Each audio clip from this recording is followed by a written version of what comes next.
पुरी राजभवन कर्मचारी राज्यपाल पुओ और सहयोगी आक्रमण विरोध में विक्षोभ प्रदर्शन सह गिरफ दाबी कला सीपीआई।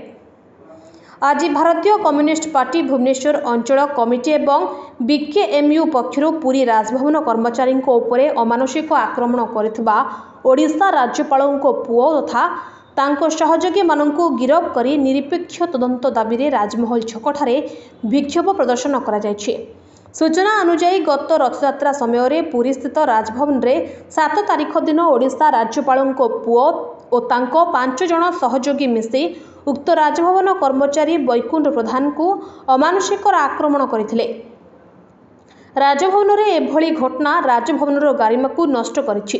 एही घटना संपर्क में पीड़ित राजभवन कर्मचारी परिवार पक्षर ओडिशा राज्यपाल ओडिशा मुख्यमंत्री एवं राज्यपाल सचिव को न्याय प्रदान पाई अनुरोध करथिले मध्य राजभवन गारिमा रक्षा दृष्टि राज्यपाल निज पक्षर एही अपराधर तदंत निर्देश देबा परिवर्ते एही घटना को चपाई देबाकू जाई पीड़ित कर्मचारी बैकुंठ प्रधान को बदली कर देथिले।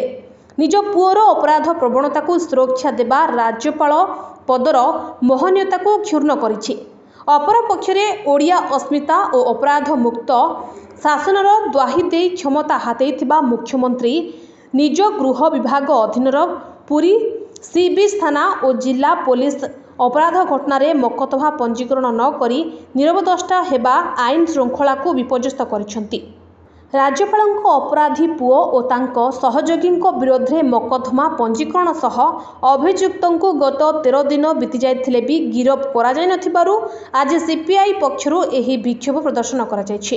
एही विक्षोभ रे सीपीआई रो राज्य संपादक मंडली सदस्य जयंत दास, राज्य कार्यकारी कमिटी सदस्य तथा भुवनेश्वर महानगर संपादक सूरज जेना, बीकेएमयू राज्य सह संपादक शंकर सेना बारिक, छेतंबर भोई, प्रमोद मल्लिक, कार्तिक भुजबल, उग्रेश्वर दास, सुकांत राउत, बीपी नायक, पाणिया बेहरा, गिरिधारी नायक, ब्रह्मानंद बेहरा प्रमुख एही विक्षोभर नेतृत्व नेबा सह तुरंत गिरफ न कले राज्यव्यापी आंदोलन चेतावनी दैछंती।